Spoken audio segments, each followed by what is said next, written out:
Trump, Melania and Barron were seen boarding Air Force One at Morristown Municipal Airport in New Jersey. After a tumultuous 17-day vacation at his golf club in New Jersey, Donald Trump is heading back to the White House.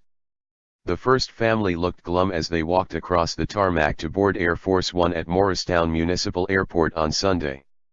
Melania still kept her fashion bright as always, wearing a crisp calf-length summer dress with chic yellow pleats. Trailing behind Melania and Trump was 11-year-old Barron, who was wearing a $20 J.Crew t-shirt that read, "On your mark, Tiger Shark." It was Barron's last vacation before starting at his new school, Barron Trump, the private St. Andrew's Episcopal School in Potomac, Maryland, this fall. Barron will be the first presidential child to attend the small co-ed school, which costs $40,000 a year in tuition. Melania made the controversial decision not to immediately follow her husband to the White House after the election, instead deciding to stay in Manhattan with Barron so as not to disturb his education. It hasn't been much of a holiday for the president, who has repeatedly come under fire over the last week for his Charlottesville remarks. Ivanka Trump seemed to be in higher spirits, wearing a crisp white summer dress as she held her daughter Arabella's hand and carried her son Theodore on the way to the plane. And, once again, Trump set the blame firmly on the media's shoulders. Heading back to Washington after working hard and watching some of the worst and most dishonest fake news reporting I have ever seen, Trump tweeted as he headed back to the newly renovated Oval Office.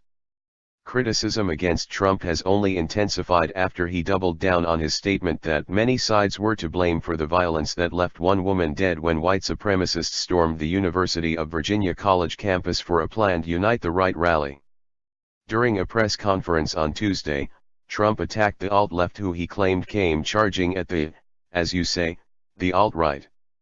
Do they have any semblance of guilt? What about the fact they came charging with clubs in their hands?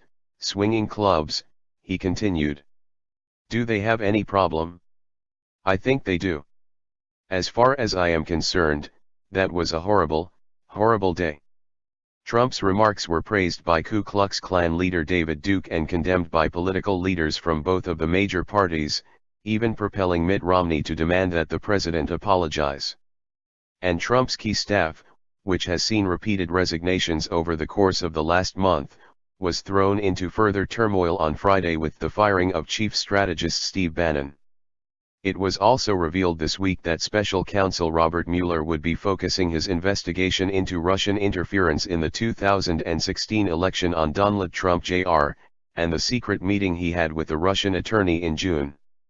The last 2 weeks have sunk Trump's approval ratings, dipping below 40% in a trio of key states, Pennsylvania, Wisconsin, and Michigan, which propelled him to the White House in 2016. A new NBC News/Marist poll found 36% of Michigan voters viewed Trump favorably, while 35% of Pennsylvania voters and 34% of Wisconsin voters agreed.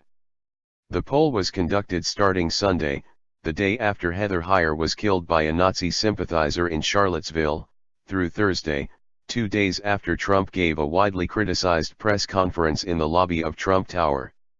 In Wisconsin, another 56% of the state's voters said they viewed Trump unfavorably. 55% of Michigan voters and 54% of Pennsylvania voters agreed. Voters in Pennsylvania, Michigan, and Wisconsin were also asked if Trump's actions as president made them feel embarrassed or proud. In all 3 states, more than 60% said Trump made them feel embarrassed. In Michigan and Wisconsin, 64% of voters shared that sentiment. In Pennsylvania, the number was 63%. On the flip side, 25% of Pennsylvania and Wisconsin voters said they were proud of Trump's behavior. In Michigan, that number was 28%. Trump performs better among these states' voters when asked about the economy. In Michigan, 42% of voters believed the U.S. economy had been strengthened under Trump, a sentiment agreed to by 45% of Pennsylvania voters and 41% of Wisconsin voters. However, 6 in 10 voters in all 3 states said they believed the U.S. role in the world has been diminished under the leadership of President Trump.